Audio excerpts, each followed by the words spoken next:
Assalamualaikum warahmatullahi wabarakatuh. Perkenalkan, nama saya Afinda Euskandingrum dengan NIM 23060190101, mahasiswa program studi Tadris IPA semester 4, Fakultas Tarbiyah dan Ilmu Keguruan IAIN Salatiga. Nah, pada kesempatan kali ini saya akan membuat video guna untuk memenuhi tugas akhir semester mata kuliah Psikologi Pendidikan. Nah, dalam video ini akan sedikit menjelaskan mengenai materi motivasi dalam belajar. Adapun poin-poin pembahasannya yaitu yang pertama, pengertian motivasi dalam belajar, yang kedua, fungsi motivasi dalam belajar, yang ketiga, faktor-faktor yang mempengaruhi motivasi dalam belajar, yang keempat, macam-macam motivasi dalam belajar, dan yang kelima adalah upaya guru dalam meningkatkan motivasi dalam belajar siswa. Nah, di sini mengapa kita membahas mengenai motivasi dalam belajar? Baik, salah satu faktor yang mempengaruhi prestasi siswa adalah motivasi. Dalam proses belajar, tanpa adanya motivasi dari guru, maka siswa akan merasa cepat bosan, karena tidak adanya unsur pendorong semangat belajar bagi siswa. Dalam proses pembelajaran atau dalam proses belajar, seharusnya siswa didukung dengan keadaan yang menyenangkan dan dibarengi dengan motivasi belajar. Dengan adanya motivasi belajar, siswa akan belajar lebih tekun dan memiliki konsentrasi penuh dalam pembelajaran. Baik, oke, kita akan langsung saja ke pembahasan yang pertama. Pembahasan kita yang pertama yaitu ada pengertian motivasi dalam belajar. Apa sih yang dimaksud dengan motivasi dalam belajar itu? Nah, motivasi berasal dari kata mover yang berasal dari bahasa Latin yang berarti daya gerak atau dorongan dalam diri seseorang untuk berperilaku dan bertindak yang diarahkan dalam upaya mencapai tujuan tertentu.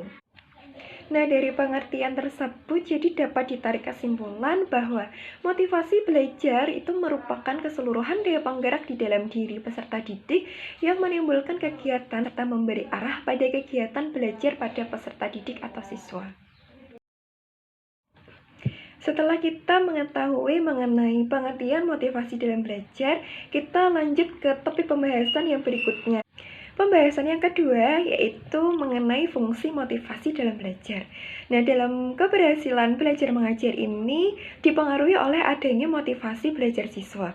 Di sini ada pendapat dari orang ahli yang mengemukakan mengenai fungsi motivasi belajar. Yang pertama yaitu menurut Wina Sanjaya. Di sini Wina Sanjaya berpendapat bahwa motivasi dalam belajar itu mendorong siswa untuk beraktivitas dan sebagai pengarah. Dengan demikian, motivasi belajar berfungsi sebagai pendorong usaha dan pencapaian prestasi siswa dalam belajar. Yang kedua yaitu menurut Winarsih. Di sini Winarsih berpendapat bahwa fungsi dari motivasi dalam belajar yaitu mendorong manusia untuk berbuat, menentukan arah perbuatan yang ingin dicapai, dan juga menyeleksi perbuatan. Berdasarkan dari fungsi-fungsi motivasi belajar yang telah disebutkan sebelumnya, yaitu fungsi motivasi belajar menurut Wina Sanjaya dan juga Winarsih, di sini kita dapat menarik kesimpulan bahwa fungsi dari motivasi belajar yaitu sebagai pendorong usaha dalam mencapai prestasi atau keberhasilan. Karena ketika seseorang melakukan usaha, itu harus memiliki dorongan yang kuat untuk mencapai keinginannya dan juga menentukan arah perbuatan yang hendak dicapainya. Kemudian kita masuk ke pembahasan yang ketiga, yaitu faktor-faktor yang mempengaruhi motivasi belajar siswa. Nah, faktor-faktor ini bisa berupa faktor internal dan juga faktor eksternal. Yang pertama yaitu ada faktor eksternal. Faktor eksternal merupakan faktor-faktor yang mempengaruhi motivasi belajar siswa yang berasal dari luar diri individu atau berasal dari luar diri siswa. Nah, motivasi yang berasal dari luar diri akan memberikan pengaruh besar terhadap munculnya motivasi internal siswa. Contoh dari motivasi yang berasal dari luar diri siswa ini bisa dari keluarga, bisa dari lingkungan masyarakat, dan juga di lingkungan sekolah.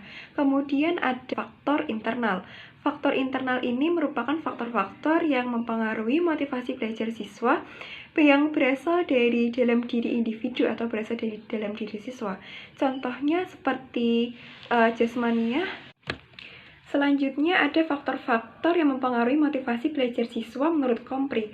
Nah, di sini ada 4 faktor yang mempengaruhi motivasi belajar siswa, yaitu yang pertama ada cita-cita dan juga aspirasi siswa, di mana cita-cita ingin dicapai siswa itu akan memperkuat motivasi belajar siswa untuk mencapai cita-cita tersebut. Kemudian yang kedua ada kemampuan siswa. Dan yang ketiga ada kondisi siswa. Di sini kondisi siswa bisa meliputi jasmaniah dan juga rohaniah, di mana ketika siswa sedang mengalami kurang enak badan, maka motivasi belajar siswa juga akan menurun. Kemudian yang keempat yaitu ada kondisi lingkungan siswa, di mana kondisi lingkungan ini sangat berpengaruh terhadap motivasi belajar siswa. Di mana kondisi lingkungan ini sangat berpengaruh terhadap motivasi belajar siswa. Rohaniah. Pembahasan kita yang keempat yaitu ada macam-macam motivasi belajar. Nah, yang pertama dilihat dari dasar pembentukannya, terdiri dari motif-motif bawaan dan juga motif-motif yang dipelajari. Di mana motif-motif bawaan ini sudah ada sejak lahir, sedangkan motif-motif yang dipelajari itu timbul karena dipelajari. Contohnya seperti mempelajari ilmu pengetahuan. Kemudian macam-macam motivasi belajar yang kedua yaitu ada menurut pandangan Woodward dan juga Marquis. Di sini terdiri dari motif-motif organis, motif-motif darurat, dan juga motif-motif objektif. Kemudian macam-macam yang ketiga yaitu motivasi jasmaniah dan juga rohaniah. Kemudian yang terakhir, yang keempat yaitu ada motivasi intrinsik dan juga motivasi ekstrinsik. Di mana motivasi intrinsik ini merupakan motivasi yang aktif tanpa adanya pengaruh dari luar. Sehingga pada motivasi intrinsik ini sudah ada dalam diri individu. Contohnya seperti ketika melakukan hobi. Kemudian untuk yang motivasi ekstrinsik itu merupakan motivasi yang hadir karena adanya dorongan dari luar. Misalkan ketika siswa itu belajar karena besoknya akan ada ujian, supaya dia mendapatkan nilai yang baik. Kemudian materi pembahasan yang kelima yaitu upaya guru dalam meningkatkan motivasi belajar siswa. Nah, di sini upaya-upaya yang dapat dilakukan yaitu yang pertama dengan memperjelas tujuan yang ingin dicapai. Nah, biasanya ini dilakukan sebelum pembelajaran dimulai. Kemudian yang kedua bisa dengan membangkitkan minat siswa. Kemudian yang ketiga menciptakan suasana yang menyenangkan dalam pembelajaran atau menghidupkan kelas. Kemudian yang keempat yaitu menggunakan variasi metode penyajian yang menarik.